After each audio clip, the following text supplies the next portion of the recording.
Well, hey guys, we were back at it again. Hope we had a good fall break, and here we are, ready to start some new photo creations.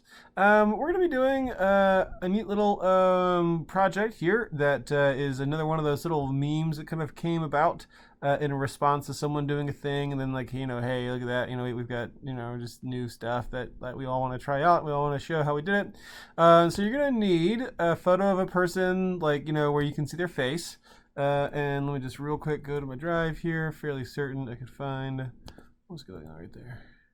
All right. Okay. All right. Anyways. All right. So I think if I can find on here flowers. Yeah. You should see a link to this folder here in your drive, and so you're just gonna go through here and just find 3 flowers that you like. So for instance, I think I like this one. I'll go ahead and download it here. And it should just drop on down into your little base down there. If you want to create a little folder for it, that'd be probably good. I like this one too. These are all PNG files. Recall this little gray and white thing here is the transparency grid. And so I'll start off with 3, and I feel like adding more. So let's just have 3 be kind of like the base here. So essentially what we're going to do is we're going to create a little design where it seems as if flowers are bursting from her face. And I know that might sound weird, but if you look up here, flower, face, Photoshop. Okay, let's look here. Oh, look at that. There's like a bajillion examples of this. So this is like a thing that people have been doing for a while, and they all want to show you how they do it and stuff. So yeah. All right, so flowers popping out from inside her head.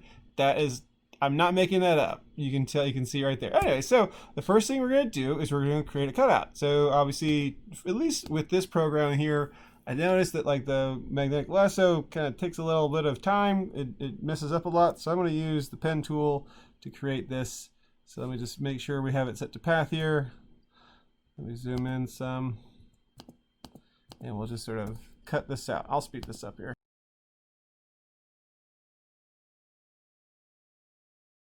Okay, I got my thing made here. So remember, we have 2 ways of creating a selection. Well, we got multiple ways of creating a cutout here. I'm going to go ahead and say that my favorite method of this is to create a layer mask. However, for this particular thing, we are going to have to do a destructive change. So we're going to have to make sure this is its own little layer here. So make sure there's its own layer. And then we're going to go ahead to select an inverse, and we're just going to have to press delete. We just have to actually create an actual, kind of like chunk of like raster layers, because we're going to have to go through here and make another couple like destructive changes. So just by virtue of this, we're going to have to create a sort of its own little thing here. So we can't make it into a layer mask because we have to do more stuff to it. I'm going to stop, kind of pause here for a second. I'm going to create a gradient fill for the background. I'm going to make it be linear, and I'm going to have it be kind of like flat here, so going straight down. So I guess 90 here, and create in this case whatever is like most like kind of complementary to your person here, so it stands out. So she's wearing a lot of orange. It's a very orangey color, so I might do something a little more blue, maybe kind of a darkish blue kind of color, but maybe not too dark, maybe grayish blue. I'll have it go from like grayish blue to white. I'll have it to go from dark grayish blue to light grayish blue. How about that? So obviously you can choose whatever gradient you like, and you can make it whatever style you like if you want to make it. So it looks kind of cool. She stands out from that because she's very orange. Obviously I could go back in here and I could change that anytime I wanted to. In fact, if I went over here and went to like a new adjustment layer and had it hanging out here, I could actually just kind of manipulate the hue here until I found something I like better. So look at that. I like this actually. This is kind of neat. Well, maybe. Okay, cool. Yeah, whatever. Just like go through it, and you can just, the world's your oyster here. Anyways, let's move on. We're gonna cut this face apart here. Okay, this sounds weird, but we're gonna create a kind of a bit to her face. Now, obviously, depending on the way that your face is sort of oriented, and you kind of are looking for this sort of 3/4 angle here, it might change the way you create this little cutout. But I want to follow along. I just don't want to like create like a little just rectangular chunk. I want to create sort of a shape that's going to follow along the contours of her face. So for instance, if I start down here on the on her chin, and just double check that you've got pen selected and not free pen, and double check that it's path. I'm going to click here, just make sure I deleted this path here. I'm going to click here, and notice her chin right here. I'm going to make a little curve there, and I'm going to make sure that I'm going to kind of like pull this in to get this little spot where her lip is, and then when I get to her lip, I'm going to once again curve that outwards, and then kind of pull this over again, and then sort of again curve it outwards, and then maybe pull it in real close and sort of curve it like inwards, and then pull it down again, curve it outwards, and I'm trying to go up the center here, so just sort of match this as best I can. Now sort of slope up her nose like so, and then maybe kind of curve over her forehead like this, and then from here I can kind of like create my little cutout, and I don't like that, it's too sharp. So I'll sort of pull this around like so, right down to the chin here,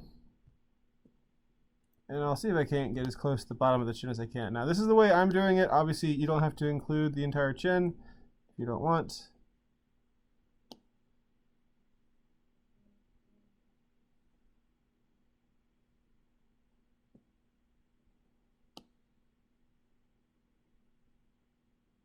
And once again, we'll make a selection, and we're going to here. So what we'll do here is we'll just right click on this. We'll get our marquee tool, and we'll right click on it, and we'll say layer via cut. Let's see if we can't find this here. Tree from search, magic cut, refine edge. I'm going to edit cut. And then we'll go to a new layer here, and we'll Control V, paste it, allow it to paste, and that way we can kind of create this new layer here where the face is sort of separate. And we're just going to move it slightly to the side, not anywhere crazy. We could probably maybe move it down a little bit too. That might be something you could do as well.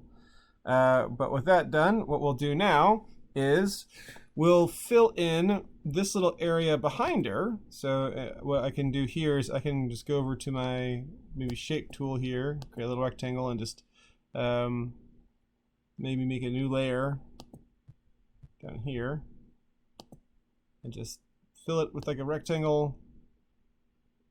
And then on top of this, I can right click on this and say blending options, and then just fill that up with a gradient overlay. And we can make this be something similar to her skin tone. So we'll just create a sort of a skin tone kind of a shape here. So I can probably sample this here. Let's sample that. Can I sample that? No. There we go. Sample that. Press OK. Look over here. Sample this. Press OK. And then we can kind of we can arrange the gradient in such a way that will allow it to have the most sort of contrast with like the side of her face that it's on. Very good. So that way it gives a little contrast. Now this right here, I want to give this a little bit of depth to it. If you look at any of those things, you always see a bit of a depth to it all. So I'm going to see if I can add another kind of shape here. So what I could do is I could probably get my magic wand tool here, or just magic wand, and just click outside of the face, and then go to select modify, which go select inverse, and then with my marquee tool I could probably just sort of drag this off to the side, just maybe catty corner to it, make a new layer, and then just fill it up with something with my paint bucket tool here. I could fill it up with, say for instance, like I don't know, maybe like red or something. let's find a color. What would work best here? About maybe a fleshy color, sort of like a fleshy pink color. Not to be too gruesome about this, but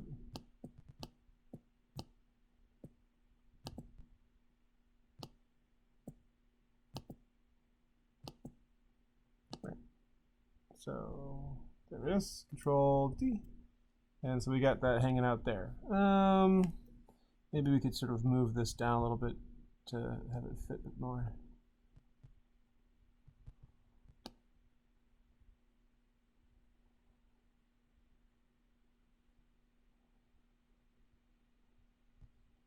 There we go. It's kind of cool. All right, neat. So there you go. Pretty easy, right? Okay, so we can just group these two together, or even convert them to a smart object. So they're just kind of hanging out together. That way, whenever we move them, they move together. And then we can add in our flowers. So let's click down here on top of background and just drag in the first flower. It should play. Oh wait, no, wrong. Let's get rid of that.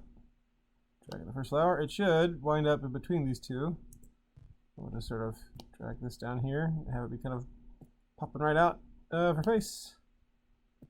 And you can just sort of rearrange and shrink and scale the flowers in such a way that they don't, like, for instance, I don't want to not be able to see her eyes, but I definitely want to be able to see the flowers as much as possible. So I'll just sort of like have her eyes showing here. Yeah, that's kind of neat. And then let's make sure this is confirmed. And then over here, drag this down, have it sort of, we could even maybe like click on the controls and then flip it, and that way it'll be kind of like popping out this way. And I don't want to see the stem over here, so I could either shrink it or I could just add a layer mask to it and just color it with some black here, just kind of like get rid of that so I can't see that anymore. Where's this down here? I want to see this. And cool, there you go. Okay, neat. So to finish all this up, what we'll do is we will take our, not sure if I'm enjoying this. Maybe I want to have it bursting out. Maybe I don't want to cover up her. Maybe I should have this bursting out the other side here, like so. I want to see more of her face.